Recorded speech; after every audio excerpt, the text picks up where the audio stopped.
Hello, watch aficionados. I hope you're all really well.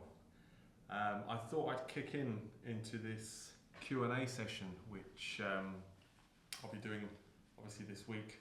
I think it's going to be, I think it'll last probably 2 or 3 episodes if I'm honest. Thanks for some of your comments, guys.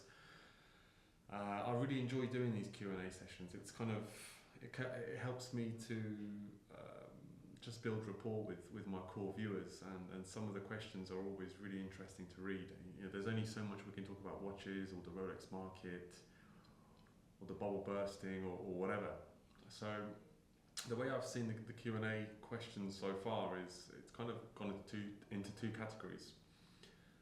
First category is about watches and what do you think about anything to do with watches, and some of you have obviously asked questions about myself, you know, my time in the Middle East, my other hobbies and whatever, so I'll probably put that into a different Q&A.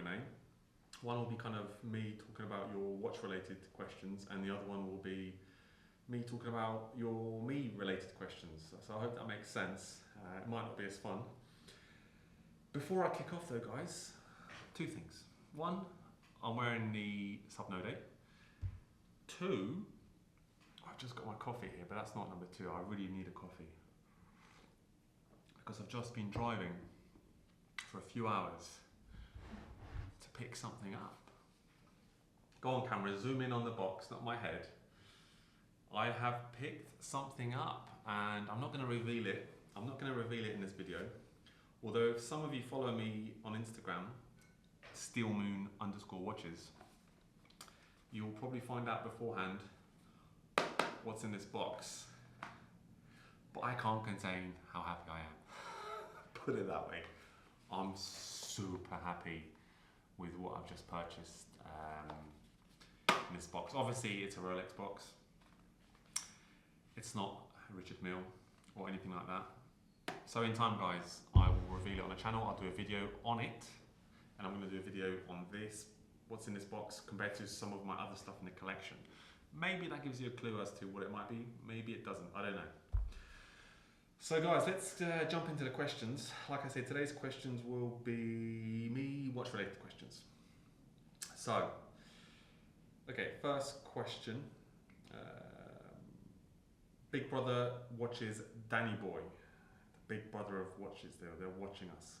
Great SKX, suits your wrist perfectly. That was on the SKX that I was wearing in the previous video. How do you feel about the Rolex market, permanent bull market or bubble? I think the simple answer to that, Big Brother watches, is that as long as there is a tax loophole of some sort with regards to watches and other assets, tradable assets, easy assets, I mean physical ones, things will continue as they are. You know, people talk about, you know, seasonal dips and whatever. You know, at the moment there's some stuff about the seasonal dip. I don't know. I still think we should hold out because, you know, dealers are pumping things up. But end of the day, people need to transfer money from A to B. Banks are tightening the screws. It's getting more and more difficult. You can agree a price on a particular watch. You can fly over with it on your wrist, sell it, get the money. It's giving people options right now, you know, with the world war and other things happening, COVID. It's just got a little bit trickier. So I think it's become a kind of alternative currency, you know, Patek, AP, Rolex, whatever it might be.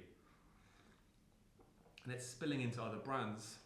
One, because people can't get the other ones, but what's the driving force behind it? I think the driving force is more than just people wanting a watch. I think it's, you know, the business or the opportunities that watches are creating for the population, for the market, and the options it's giving them as well. So thanks for the question. Chrono Brute, would you consider Grand Seiko as a viable option? Their titanium spring drive diver would fit you well. Great channel, stay maxed out. Stay maxed out, mate. Thanks very much, Chrono Brute. I personally am not a Grand Seiko guy. I haven't really bought into it. I have an issue with the fact that it's not automatic. It's not automatic, that's just me personally. I can't get around it. I value what they do, what they make. It's like a Japanese katana, a sword, a beautiful thing that samurais used to you know, go to war with. It's just the most perfect sword in the world. And I have nothing to say but amazing things for the katana, but for Grand Seiko, you know, the distribution channel. I can pop into my Grand Seiko store. It's not a store, but I can pop into a watch store here in the Middle East, and I can pick up or buy a Grand Seiko next to the Fossil cabinet, next to the Rhodium cabinet, next to the standard Seiko cabinet. That kind of bothers me a little bit. I just think that the distribution channel needs to be somewhat revised. Certainly here, I know in London, I think they have a dedicated Grand Seiko boutique now, and I'm sure in different parts of the world, in premier cities, they do as well. So like I say, I think the finishing and everything on them is great, but you know, if tomorrow it's just, you know, adding Grand to Seiko, Seiko's still in the name. Maybe if it had been rebadged, remarketed in a different way, I'd be more pulled towards Grand Seiko. Thanks for your question, mate. Next question, Pure Blood. Can Rolex accept failure? Personally, I don't think they can. The Bloodhound Project was a massive, epic failure, and they are still pushing the Air King Bloodhound dial. You know, can Rolex accept failure? As a company, I think, you know, if you throw enough shit at the wall, eventually something will stick. And if you're a strong enough company, you can make it stick. I mean, the Bloodhound Project was a failure. But what do you do when you fail? Do you quit, or do you quit and pack your balls up and go, or do you, stay? You retry. You wait for the right moment and you go again. I think it becomes one of those things where, once something works out, once it's achieved, then you want to be associated with it. I guess the example there, and maybe I'm not 100% right on this, but the example there would be Amiga's Speedmaster going to the moon. Had that project failed, would they have quit? No. Maybe they did. I don't know. I don't know the entire history of the moon watch. So yeah, but from a consumer point of view, Rolex seems to never fail in most of our eyes. We are way too forgiving as consumers of Rolex. We are forgiving for anything they bring out, even if it's wrong, even if it's missing this, missing that. We're like, oh, it's quirky, oh, it's different, oh, it was the Rolex mistake. It's a cult, really, Rolex, isn't it? It's, being a customer or consumer of Rolex, one of those crazy customers can kind of lend itself to really being part of a cult. So I think as a company, I've answered that. Rolex will keep pushing the envelope, and why not? I mean, who was it that launched the Black Bay? They launched the Kiwi or New Zealand rugby team edition watch, and New Zealand didn't win the rugby that year. I think who won it? South Africa beat England in the final. They bet on it, but that's just part and parcel, I guess, of branding and marketing. Sometimes you've got to take a risk, and maybe it'll pay off. Will we reach 1,000 miles per hour ground speed record? I don't know. Maybe we need another 10, 15 years. But the way cars are changing in top speed, I wouldn't be surprised if we get there sooner. All right, next question. Badr Bianouni, hope I'm pronouncing that right. What do you think of the Rolex Yachtmaster 40 Rhodium grey dial? That's the first question. I really like that watch. If I'm honest with you, I've secretly been trying to buy that watch the last few months, the Yachtmaster 40 grey dial. I think it's an exquisite piece. It's really grown on me. 2-3 weeks ago, I almost bought a blue dial Yachtmaster 40. I almost did, but it didn't sing to me like the Rhodium dial did. I think the Rhodium dial complements the platinum bezel so well, so nicely. Makes the watch look bigger. The blue is a beautiful dial, but the Rhodium just looks fantastic, and the polished center links have grown on me. I think the Yachtmaster has the most beautiful case and chassis design in the Rolex lineup, alongside the Datejust and the Daytona. Just the way it's sculpted. It's not slab-sided like a Submariner or something. The Submariner should have had the Yachtmaster's case, in my opinion. I really do, but I think it's an epic watch. It's a really nice watch, and the last year, the Yachtmaster Rhodium especially has got some, serious interest behind it. Now they're trading at quite a lot higher price than retail, etc. Second question from Badr is, do you still have the Pepsi? I still have the Pepsi, mate. It's a very special Pepsi. It's a 2019 Pepsi, and it won't be going anywhere because 2019 for me is a very special year. So the Pepsi is strongly associated with that year. So for that reason, it will stay. And I don't wear it, as I've said on the channel before. The bezel's pink and purple, simple as that. You live in a sunny country like me, check the time, it's pink and purple. The first thing I saw, or when I wore the Pepsi, was always a pink and purple bezel, and then the time. It's a beautiful watch on the Jubilee. I just think that the colouring isn't quite as I would have liked from, let's say, the pre-ceramic Pepsi. That to me was really beautiful.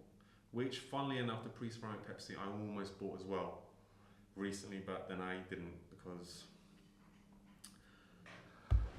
I bought this. But the pre-ceramic Pepsi, almost. All right. A few of you have mentioned collection reveals. Will I do a state of collection or collection reveal, etc.? I don't do that, guys. One, I don't keep my collection next to me. My collection's abroad. Two, I just find it a little bit in bad taste to sort of go through a collection and here's what I have, and I think in the back of people's minds, people generally just add up the values of everything and go, well, he's got this much sat there doing this or doing that. And I'm not judging or accusing that people would do that, but I think for me, it's not something I would enjoy doing, and because I wouldn't enjoy doing it, I don't think I'd probably get the best message across. I think some channels do it really, really well. You know, there are channels which you can guess they get a bottle of wine out, a coffee and whatever, and really go through the whole thing and give you the story behind it, but I just don't have the watches here. Anything that I have next to me, watch-wise, is what I feel a little bit more of a closer connection with. So, yeah, that's probably my answer on that one. Major Tom, ground control to Major Tom. Big Mike, what's your perfect 3-watch collection? Well, this is a good question, because my perfect 3-watch collection keeps changing on a monthly basis. So it's a great question, Major Tom. At this current moment in time, my perfect 3-watch collection. This is my perfect 3-watch collection. So I know everyone says you need a dress watch, you need a dive watch, and you need a chrono. I'm not really into that. I don't really think you need watches for certain occasions. I think you need watches which overlap into more than one occasion. That's important for me. I don't like watches which are just one occasion watches, like a dress watch is, you know, just for you to look nice and go somewhere. I like a watch, let's say that if you have 3 occasions, each watch can overlap into 2 occasions, and it doesn't necessarily have to do the 3rd one so well, if you get what I'm saying. I think that's why the Submariner is there for so many, because it just, everything, you know. But my perfect 3-watch collection, guys, and you know, I will put my money where my mouth is on this one. My GP Larietto, I love it. 42mm, flat, feels like a 40, beautiful Holt horology. So my Larietto. As a second dive watch, I would probably, you know, I'm not going to tell you this because it's what's in this box. Maybe not. I think I've revealed too much. But let's just say I'd have a Submariner. You have to have a Submariner, and a GP Larietto Submariner. And you know what is tickling my fancy a lot at the moment, guys? As a 3rd watch, you could say a wild card, a dress watch, a watch when people wear it, hear the name, you look like. What's really got me excited when I was the Breguet Marine GMT. My friend tried it on recently. He sent me a video of it, and I was bowled over. Seriously. The dial, the textures on the dial, the hands, the name, Breguet. Napoleon wore that watch.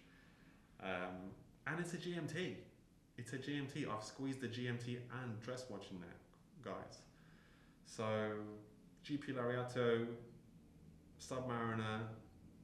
What I'm really liking right now is the Breguet Marine GMT. If it wasn't the Breguet, I really like the JLC Master chronograph.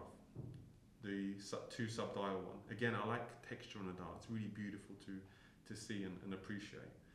So I hope that's answered that for you, Major Tom. Music media outlets. If you had to have one watch, what would it be? You know, that's a solid question. You know, that's a solid question. You know, this might just be a boring generic answer for many of you guys, but it probably would have to be a Submariner or a black dive watch of some sort. For me, as you guys know me, you know, sporty, athletic type guy, you know, who's relatively business oriented, I'd like to think. For me, it's going to be a Submariner or a Sea Dweller. Submariner or a Sea Dweller for me. You know, one of my favourite watches, which I don't have around with me right now, is the 16600 pre-ceramic Sea Dweller. Oh, love that watch, just love it. Just metal on metal, none of this ceramic stuff. But one watch, what would it be? You know, just for the flatness of it, I'd have to go Submariner. I'd have to go Submariner. I have to just have one watch, but hopefully we don't have to live in a one watch world. I think a 3 watch world for enthusiasts is a really realistic place to be. 3 watch world. You know, you've got your 3 mains, and then you've got your backing dancer watches which live in a safe or investment or whatever it might be. So yeah, my previous question was 3 watches. This one's your 1 watch. It would be maybe the Sub by a hairline, just because it's slightly flatter. Sub or Sea Dweller. Yeah, just inch it towards the Sub maybe, guys. What other questions do I have?